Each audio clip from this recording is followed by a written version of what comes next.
They found it etched into the tomb's lintel, a single unwavering eye, gazing out from the darkness of forgotten millennia, not the benevolent eye of a loving father, as some might have hoped, nor the cold, calculating eye of a distant god. No.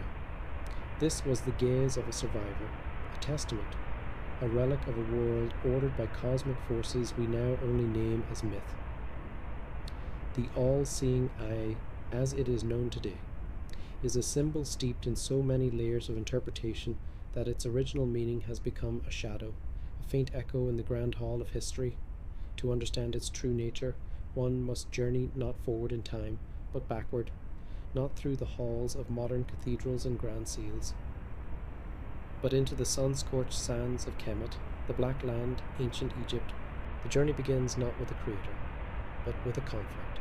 The story of the Eye of Horus, or the Red Jot, is a narrative of mutilation and restoration, of order and chaos.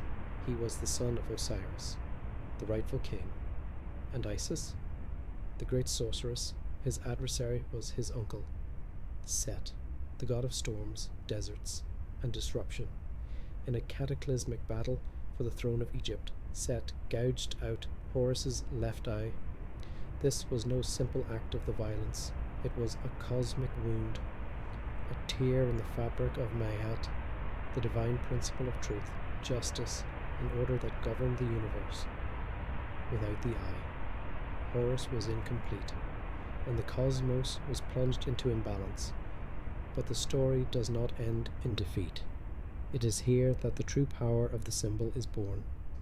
Thoth, the ibis-headed god of wisdom, magic, and writing, intervened. He did not simply heal the eye, he restored it. He gathered the scattered pieces of the eye, piecing it back together, and in doing so, imbued it with an almost paradoxical power. It became whole again, a perfect reflection of cosmic order. Yet it remained a symbol of the violence it had endured. The restored eye was no longer just a physical part of Horus.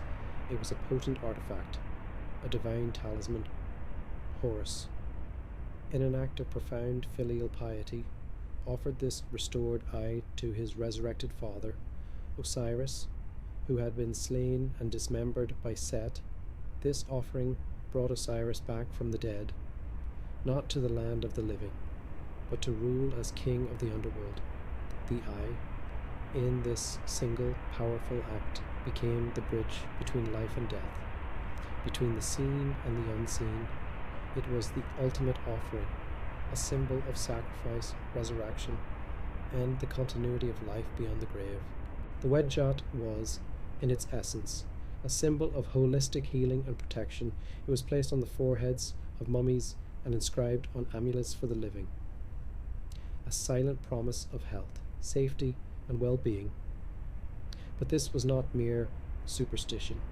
The ancient Egyptians possessed a sophisticated understanding of the cosmos, one where symbols were not just representations but active agents.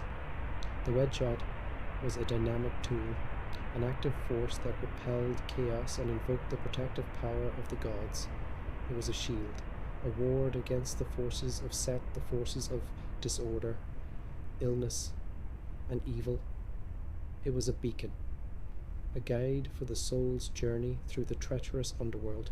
The Eye of Horus was also an integral part of the Egyptian understanding of mathematics and measurement.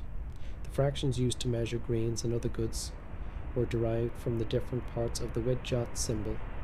A half, a quarter, an eighth, a 16th, a 32nd, and a 64th, each fraction corresponded to a specific part of the eye, reflecting a belief that even the most mundane aspects of life were imbued with divine order and significance. This was not a coincidence. This was the cosmic eye peering into the everyday, ensuring that even the scales of the merchant were in harmony with the celestial movements of the stars. It was a reminder that Ma'at was everywhere, in everything. But there is a deeper, more unsettling layer to the Wedjot.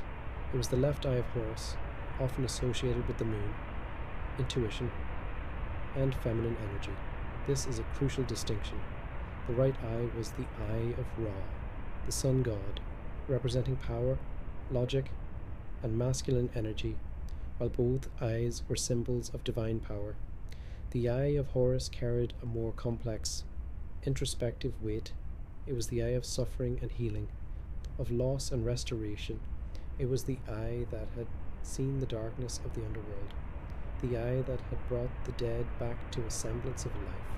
It was the eye of judgment. It was not just a symbol of protection, it was also a symbol of divine oversight. It was the eye that could see past the physical, past the deception, to the heart of the matter. In the context of the Egyptian court, the eye of Horus was a symbol of kingship and divine right. The pharaoh was seen as the living embodiment of Horus.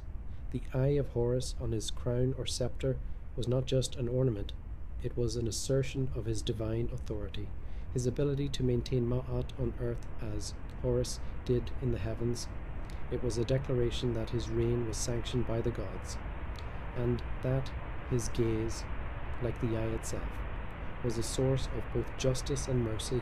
It was a symbol of absolute power, a single point of vision from which all order flowed.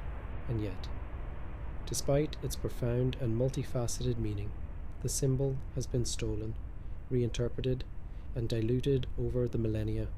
Its origins in a story of violence, fragmentation, and divine restoration are now largely forgotten. It has been reduced to a mere sign of all-seeing, stripped of its intricate history and the spiritual tension inherent in its very creation. The journey from the eye of Horus to the symbol we know today is not a linear progression, but a labyrinthine descent through time, where each culture that adopted it added another layer, another meaning, another shadow. The pure, restorative power of the Wijat was the first iteration, a baseline against which all future interpretations must be measured. But what happens when the symbol leaves the land of the pharaohs? What happens when it travels to cultures that see the eye not as a source of protection, but as a source of control? The answer lies not in Egypt, but in the deserts of Mesopotamia, where a different kind of deity watched over a different kind of world. The gaze of the pharaohs was a promise of order, but what if the gaze of the gods was something else entirely? The desert wind carried more than just sand. It carried whispers, whispers of other eyes, watching from ziggurats that pierced the Babylonian sky, gazing from cylinder seals pressed into clay tablets that recorded the earliest stirrings of civilization beyond the Nile. The power of the single eye, it seems, was not confined to the fertile banks of the Nile. It resonated in the arid lands between the Tigris and Euphrates, taking on new nuances, reflecting the different pantheon and the distinct anxieties of Mesopotamian life. Here the symbol was less overtly tied to a dramatic myth of loss and restoration like the Egyptian tale of Horus and Set. Instead, the single eye often appeared in connection with deities of wisdom, prophecy, and, perhaps more ominously, the oversight of humankind. Consider the depictions of Ea Enki in Sumerian, the god of wisdom, magic, and fresh water. While not always explicitly represented with a single eye, his association with profound knowledge and the unravelling of secrets carries the inherent implication of a penetrating, all-seeing intellect. To possess true wisdom is, in a sense, to see all that is, veiled or unveiled. His gaze, though not always visually singular, was understood to pierce through illusion and discern the hidden currents of the universe. Furthermore, in Mesopotamian divination practices, the observation of omens in the stars, in the entrails of sacrificed animals, in the patterns of oil poured on water was paramount. The diviner, the Baru, was tasked with interpreting these signs, with seeing the future or the will of the gods through these veiled messages. This act of divination, of seeking knowledge beyond the mundane, echoes the power attributed to a singular, focused gaze. It suggests a cultural understanding that true insight comes not from scattered observation, but from a concentrated point of perception. The ability to discern the subtle signs was akin to possessing a third eye, an inner vision that transcended the limitations of ordinary sight. We also find intriguing connections to the concept of divine surveillance. The vast and often unpredictable nature of the Mesopotamian environment, with its devastating floods, harsh droughts, and the constant threat of invasion, fostered a deep sense of dependence on the gods and a corresponding belief in their constant vigilance, while not always symbolized by a literal single eye. The idea of deities who watched over humanity, who kept account of their deeds, is a recurring theme. These were not always benevolent observers. They were often concerned with maintaining cosmic order, and their seeing implied judgment and retribution for transgressions. This introduces a subtle but significant shift in the connotation of the all-seeing motif, moving beyond the protective and restorative aspects seen in Egypt towards a sense of being watched, potentially judged. Consider the prevalence of eye amulets found in Mesopotamian archaeological sites. While their exact purpose is debated, their sheer number suggests a widespread belief in their protective power, much like the Egyptian wedjat. However, some scholars proposed that these eye amulets also served as a form of apotropaic magic, intended to ward off the evil eye, a malevolent gaze believed to cause misfortune. This introduces another layer of complexity. The eye as a symbol is not only associated with divine power, but also with potential negative influence. It speaks to a cultural awareness of the power inherent in looking, whether benevolent or malevolent. The Mesopotamian fascination with the celestial realm further reinforces the connection between the single eye and divine observation. The movements of the sun, moon, and planets were meticulously tracked, and these celestial bodies were often associated with specific deities. The sun god Shamash, the overseer of justice and truth, was often invoked as the one who sees all. His daily journey across the sky made him a natural symbol of all-encompassing vision. While not always depicted with a single eye, the imagery of his radiant gaze penetrating all darkness aligns with the core concept of the all-seeing eye. He was the ultimate witness, the celestial eye that observed the deeds of gods and mortals alike. It is also worth noting the prevalence of eye idols found in places like Tel Brak. Dating back to the Uruk period, these small, often crudely made figurines are characterized by their large, prominent eyes, while their precise meaning remains elusive. The emphasis on the eyes strongly suggests a culture that placed significant importance on vision and perhaps on the act of seeing or being seen by a divine entity. Were these offerings intended to appease watchful deities? Were they meant to invoke divine attention, or did they represent a form of sympathetic magic? Where the act of creating eyes somehow conferred a protective or insightful gaze upon the worshipper, the ambiguity surrounding these artifacts only deepens the mystery of the single eye motif in this region, the legacy of Mesopotamia, with its complex pantheon and its intricate system of divination, added a distinct flavor to the symbolism of the single eye, while it retained echoes of the protective power seen in Egypt. It also acquired connotations of wisdom, divine oversight, and even the potential for malevolent influence through the evil eye. The gaze was no longer solely a source of comfort and healing. It could also be a source of judgment and even harm. This subtle but crucial shift in meaning would have far-reaching consequences as these ideas and symbols migrated westward and eastward, interacting with other cultures and belief systems. The seeds of a more complex and perhaps more ambiguous understanding of the all-seeing eye were sown in the Fertile Crescent, carried on the winds that also carried the dust of fallen empires. The watchful eyes of Mesopotamia hinted at a cosmic order that was not always benevolent, a divine gaze that could both illuminate and scrutinize. The ziggurats crumbled, the clay tablets fractured, but the idea of a powerful, seeing entity persisted, carried westward like the very constellations the Mesopotamians so diligently charted. The next stage of our journey takes us to a realm of esoteric knowledge and hidden truths. where the single eye would undergo yet another profound transformation, viewed not just as the eye of a god, but potentially as the eye of something far more enigmatic. The ziggurats fell, and the empires of clay and sand crumbled to dust, but the idea of a powerful, watching eye did not die with them. It was carried on the very scrolls and oral traditions that formed the foundation of new faiths, new philosophies. It was in the early centuries of the Common Era that this symbol found a new home, not in a grand temple or a pharaoh's tomb, but in the clandestine gatherings of a spiritual movement that saw the world with an entirely different set of eyes.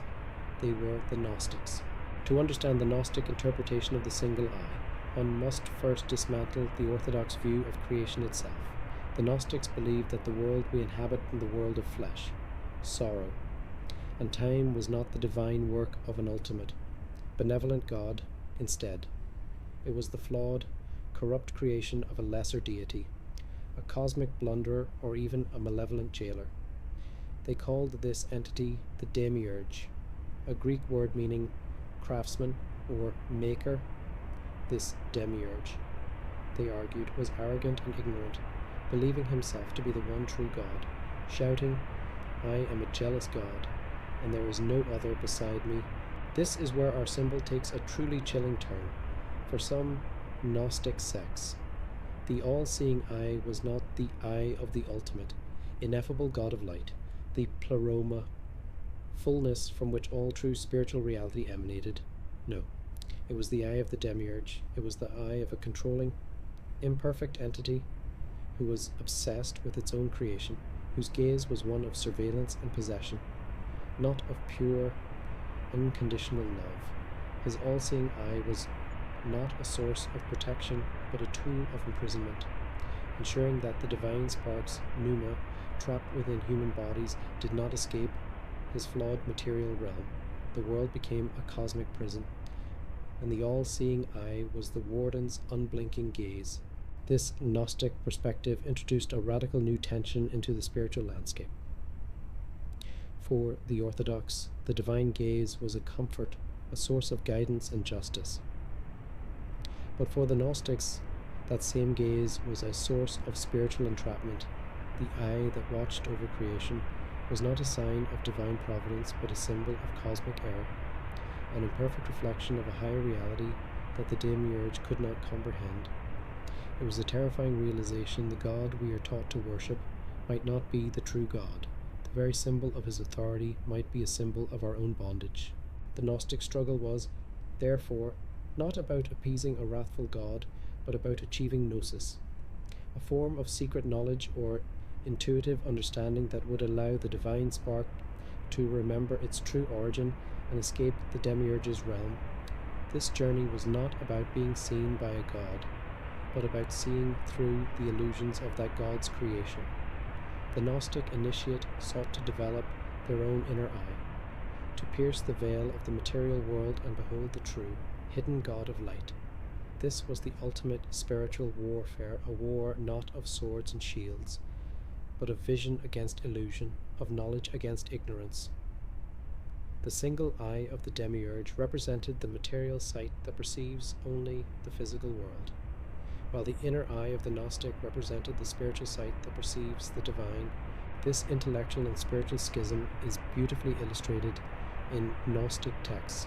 The Apocryphon of John, for example, describes the demiurge, often identified as Yaldabaoth, as a powerful but ignorant being who creates the world in his arrogance.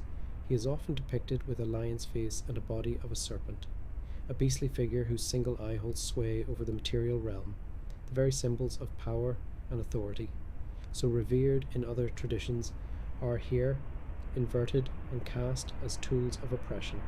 The all-seeing nature of this entity is not a mark of his omnipotence, but of his delusion and limited perspective. He sees all within his prison, but he is blind to the vast, true reality that lies beyond. This recontextualization of the symbol had profound implications for later esoteric traditions. It introduced the idea that a symbol could possess a dual meaning, an exoteric, public meaning for the masses, and an esoteric, hidden meaning for the initiates. The Gnostic interpretation of the all-seeing eye as a symbol of spiritual imprisonment planted a seed of doubt that would persist for centuries. It taught that one must be careful about what one worships, and that true spiritual liberation might involve not looking to the eye, but looking through it. It was a philosophy of suspicion, of deep questioning, and of a relentless search for a truth that lay not on the surface of things, but hidden in the very depths of one's own being. The Gnostic vision of a flawed creation and a controlling demiurge was eventually suppressed by the rising tide of Orthodox Christianity. Their texts were buried, their followers persecuted, and their ideas were branded as heresy. But ideas, like seeds, can lie dormant for centuries, waiting for the right conditions to sprout. The Gnostic idea of a dual reality, one seen, one hidden, and the dual nature of powerful symbols, like the single eye, would not be forgotten. It would resurface in the philosophical and alchemical movements of the Middle Ages, where scholars and mystics, poring over ancient texts and forbidden knowledge, would begin to see the world with a Gnostic suspicion. The all-seeing eye, having been cast as a symbol of imprisonment, was now poised to be re-envisioned yet again, this time as a symbol of the very liberation it once sought to prevent. The stage was set for its reappearance, a ghostly echo of a forgotten heresy. The gaze of the Gnostic demiurge was a prison, but what if that very prison could be turned into a gateway? The Gnostic heresy, with its radical reimagining of the all-seeing eye as a symbol of spiritual entrapment, was a dangerous whisper in the dark. It was a challenge to the very foundation of the dominant faith, and it was silenced, its texts buried, its followers scattered. But a symbol, once it has taken root in the collective consciousness, is not so easily erased. It can be reshaped, repurposed, and repainted to serve a different master. As Europe entered the long shadowed centuries of the medieval era, the single eye resurfaced, but this time it was wearing a new mask. It was the eye of providence, and it was officially sanctioned by the Church of Rome. In the grand cathedrals and humble parish churches, the all-seeing eye found a new home. It was integrated into the artistic tapestry of Christian iconography, but with its Gnostic baggage stripped away and replaced with a meaning that was both comforting and authoritative. This was no longer the eye of a cosmic blunderer. This was the eye of God, the ultimate and benevolent watchman of all creation. It was a symbol of divine omniscience, a constant reminder that God sees all, knows all, and is present everywhere. Its presence was a source of great comfort to a populace living in an age of plague, famine, and ceaseless conflict. It was a promise that even in the darkest corners of human experience, they were not alone. They were under the watchful care of a loving, all-knowing Father. The visual representation of this symbol became highly stylized and specific. The eye was almost always enclosed within a radiant triangle, a powerful symbol of the Holy Trinity Father, Son, and Holy Spirit.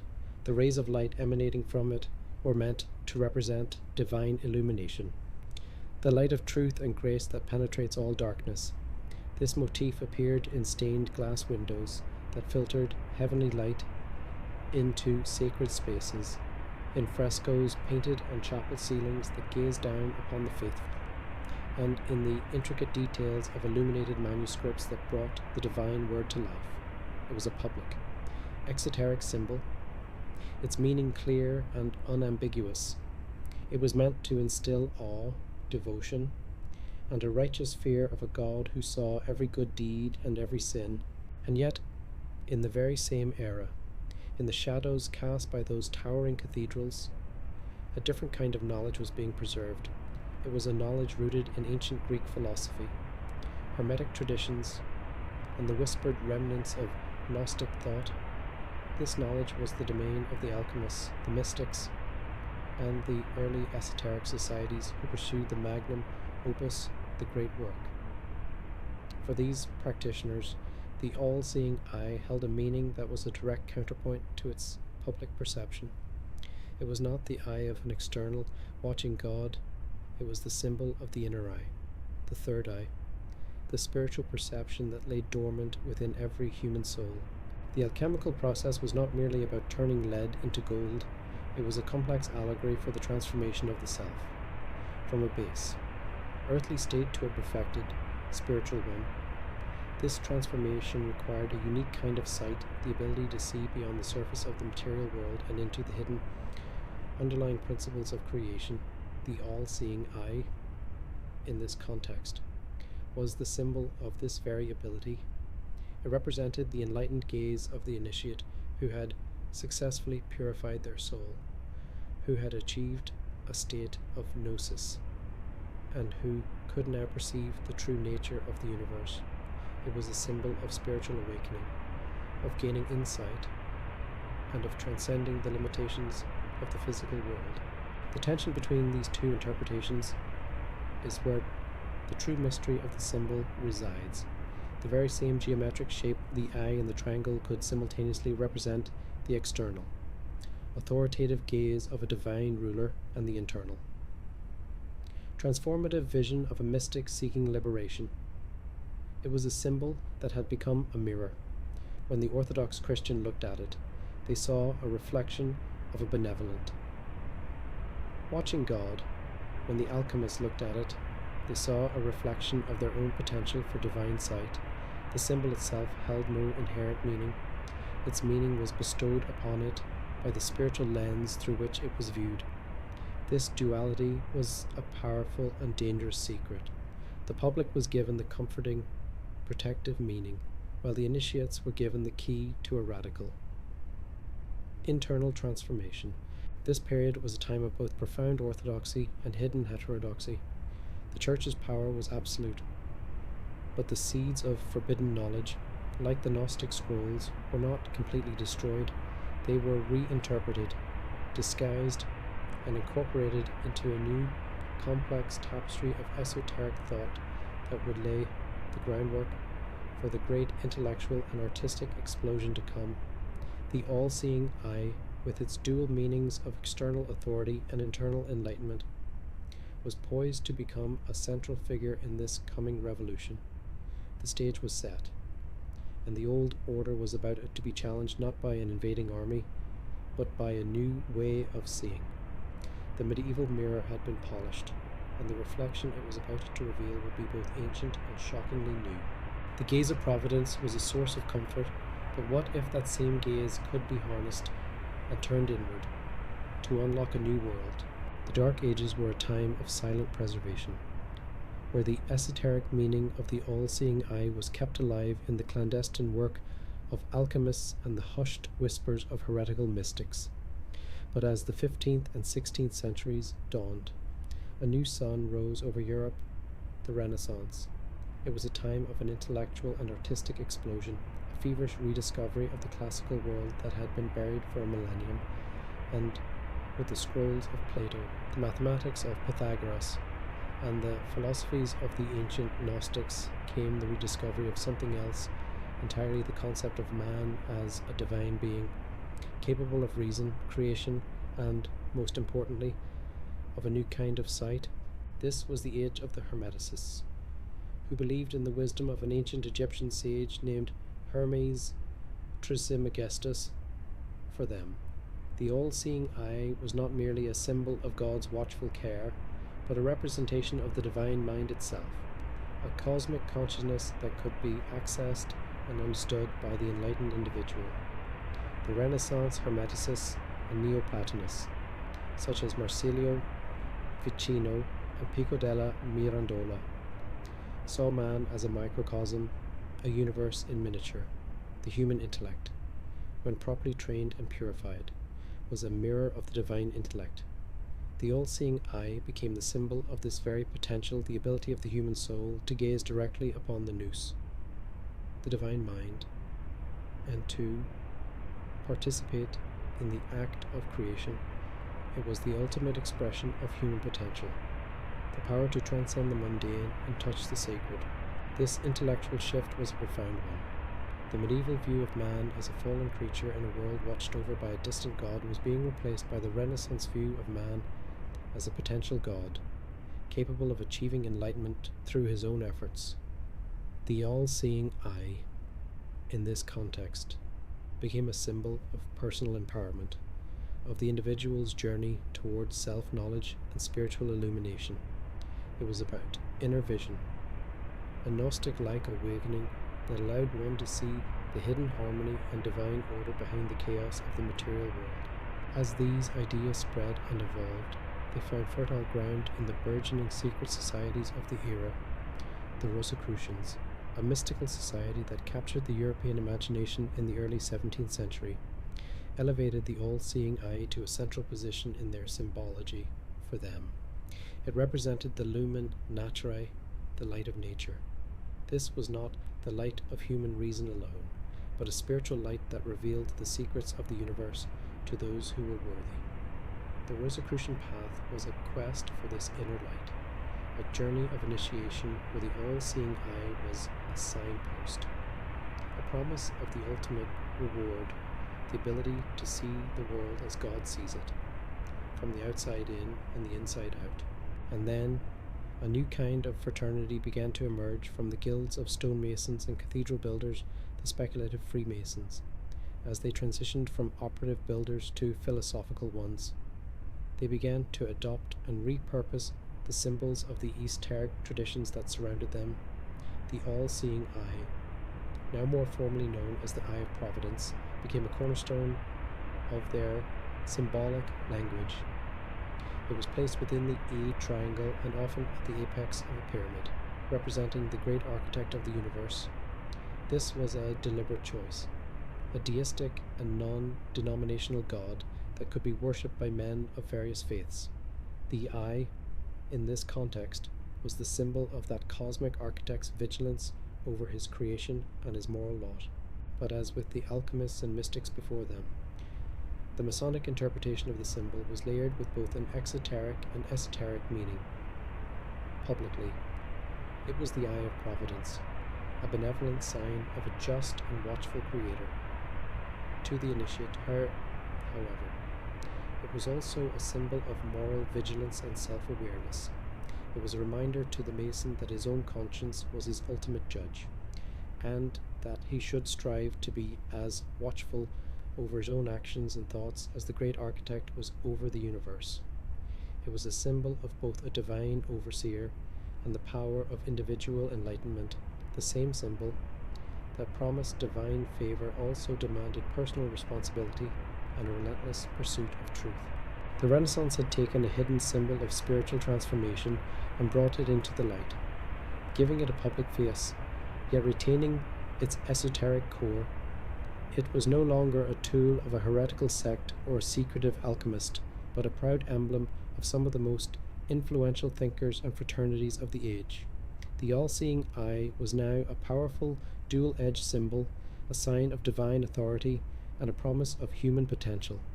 It was an icon of both the transcendent and the immanent, the cosmic and the personal. The stage was now set for this symbol to make its most audacious and public appearance yet, not on the ceiling of a chapel or within a secret lodge, but on the official currency and seal of a new nation born in revolution. The secret was about to become official, and in doing so, it would become the subject of endless scrutiny and speculation. The eye of the great architect promised order. But what happens when that eye is placed on a symbol of worldly power and ambition? The old world, with its kings and empires, was crumbling. A new age was dawning, an age of revolution, reason, and self-governance. And as a group of revolutionaries gathered to forge a new nation from the ideals of the Enlightenment, they looked for symbols to represent their bold experiment. They turned not to the banners of old monarchies, but to something else, entirely a symbol, whose history we have traced through dusty tombs, forgotten heresies, and secret societies. They placed the all-seeing eye, the Eye of Providence, on the reverse side of the Great Seal of the United States, and in doing so, they took a symbol of profound esoteric and spiritual significance and made it an official emblem of a worldly power. This was the American enigma, For centuries, the all-seeing eye had been a symbol of Gnostic truth, alchemical transformation, and Masonic initiation. Now, it was a public declaration. The official designers of the Great Seal, men like Charles Thomson and William Barton, presented a compelling and exoteric interpretation. The eye, hovering within a triangle above an unfinished pyramid, represented the Eye of Providence, a broad deistic nod to a benevolent God's watchful care over the fledgling republic. The Latin motto directly above it, Annuit Coeptis, meaning he has favoured our undertakings, cemented this meaning. The message was clear: this new nation, born of a radical break from the old world, was part of a divine plan, guided by a watchful, benevolent God. It was a source of great national pride and a powerful spiritual assurance for a young nation facing immense challenges. But the enigma lies in the details that seem to whisper of deeper, more intricate meanings. Let us look closer at the symbolism of the Great Seal's reverse side. The pyramid is unfinished, and the eye, in its triangle, floats above it. This suggests a nation that is a work in progress, not a finished, perfect society. The pyramid's 13 steps represent the original 13 colonies. The eye, separated from the body of the pyramid, suggests a divine presence that is watchful but not intrusive. It is a God that favors human efforts, but leaves the work of building to human hands. This was a powerful statement of both divine grace and human responsibility. The mottos, when read together, create a narrative of both destiny and action, Annuit Coeptis and Novus Ordo Seclorum, New Order of the Ages. The new order is not just a political or social one, but a spiritual one, a part of a divine plan that is now being unfolded. The presence of the symbol, however, immediately sparked a different kind of conversation. Many of the founding fathers were Freemasons, and the all-seeing eye was a central icon of that order. It was known to Masons as the Eye of Providence, a symbol of the great architect of the universe and the moral vigilance required of every member. While it's a historical fact that the primary designers of the seal were not known Masons, the influence of Masonic and broader Enlightenment symbolism on the era's intellectual currents is undeniable. The presence of the unfinished pyramid, a shape with profound alchemical and esoteric significance, only added fuel to the fire. The public, who had long viewed the Masons with a mix of respect and suspicion, began to see the seal not just as a symbol of divine favour, but as a subtle, powerful declaration of Masonic influence on the new nation's destiny. The most profound shift, however, occurred in the 20th century, when the image was placed on the $1 bill. Suddenly, a symbol of profound spiritual significance and political destiny became an icon of commerce. The all-seeing eye was now in the pocket of every citizen, a constant, silent reminder of a hidden truth. The juxtaposition of a sacred symbol with the very tool of economic transaction was a fertile ground for a new kind of myth. The old Gnostic suspicion returned, but now it was married to the modern anxieties of power and control. Conspiracy theories began to flourish. The all-seeing eye was no longer the benevolent eye of a deistic creator. It became the eye of the Illuminati, a secret society pulling the strings of world events. It became the eye of a secretive elite, a symbol of a new world order that sought to control humanity. The all-seeing nature of the symbol was re-envisioned as a terrifying tool of surveillance and manipulation. The eye that once promised protection now threatened privacy. The eye that once offered enlightenment now promised control. The symbol's meaning had undergone a complete reversal, from a public declaration of divine protection to a feared symbol of secret tyranny. The American enigma is the culmination of our journey. We have watched the all-seeing eye transform from a protective talisman in ancient Egypt to a watchful, judgmental gaze in Mesopotamia, to a symbol of spiritual imprisonment for the Gnostics, and then to a dual-edged symbol of divine grace and inner vision in the medieval and Renaissance periods. Now, in the modern era, its meaning has fractured completely. reflecting the anxieties and suspicions of a fragmented world. The all-seeing eye on the $1 bill is not a monolithic symbol. It is a mirror that reflects the fears and beliefs of the beholder, a symbol that contains within it the entirety of its complex and contested history. The eye on the Great Seal promised a new order, but what if the very act of seeing it changes us more than the order itself? We have journeyed through millennia, from the sun-drenched sands of ancient Egypt to the cryptic symbols on a modern nation's currency. We have seen the all-seeing eye born of a cosmic wound, reshaped by the whispers of ziggurat priests, inverted by Gnostic rebels, veiled in the frescoes of cathedrals and celebrated in the lodges of secret fraternities. We have watched it become a public emblem of a new world, only to be feared as a symbol of a hidden one. The question that remains is not what the all-seeing eye is, but why it endures. The all-seeing eye is not a single, static symbol. It is a potent archetype, a primordial image that lives in the subconscious of humanity. It speaks to a fundamental human paradox, our deep-seated desire for protection and guidance from a higher power, and our equally profound fear of being watched, judged, and controlled. It is a mirror that reflects our collective hopes and anxieties, our trust and our suspicion. The symbol itself is a vessel, an empty form that has been filled and refilled with the spiritual and political currents of every age it has traversed. In its most ancient form, the Eye of Horus was a promise of healing and restoration, a symbol of divine order prevailing over chaos. Its gaze was a benevolent shield in Mesopotamia. That gaze acquired the weight of cosmic judgment and the subtle threat of a malevolent influence. It was the eye that saw both truth and transgression. The Gnostics, in their radical rebellion, saw in that same gaze the cold, possessive stare of a false creator, a symbol of spiritual imprisonment. They taught that true sight was not about being seen, but about seeing through the illusion of the material world. This Gnostic suspicion, this idea of a hidden, truer reality has haunted the symbol ever since.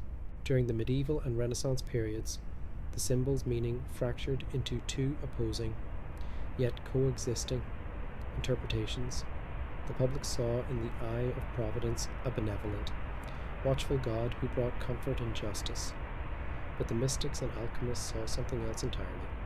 They saw in the same image the inner eye, the third eye, the very faculty of spiritual perception required for enlightenment and transformation. The symbol became a beautiful lie, a public face for a hidden truth. And finally, it was brought into the light on the great seal of a new nation. But instead of clarifying its meaning, this act only amplified its ambiguity. For some, it was a proud testament to divine favor. For others, it was a subtle, cryptic sign of a secretive agenda in the modern era, where our every action is recorded and our every thought is tracked. The all-seeing eye has returned to its Gnostic roots, but with a technological and political twist. It is now the feared symbol of surveillance, of a new kind of demiurge, the faceless, powerful forces that seek to control our lives. The enduring power of the all-seeing eye lies not in what it definitively means, but in its refusal to be defined. It is the perfect container for every spiritual and political narrative that has ever been told. It is a symbol of faith and a symbol of conspiracy. It is a sign of ultimate truth and a sign of ultimate deceit. Its journey teaches us that symbols, like language, are not fixed, they are living, breathing entities whose meaning is constantly being contested and rewritten. The true secret is that the meaning has never been external to us. It has always been a reflection of what we believe, what we fear, and what we choose to see. So the next time you see the all-seeing eye on a dollar bill or in the lore of ancient gods, do not simply accept the meaning you are given. Look at it, yes, but more importantly, look within. Ask yourself what it is that you are truly seeing. Is it the eye of a benevolent protector, a malevolent master, or is it merely a mirror, reflecting a vision that has always been yours to claim for those drawn to these secrets? Perhaps subscribing is not a click, It is a vow to see the world not as you are told to, but as it truly is. Knowledge buried for centuries, now uncovered, and still there's more.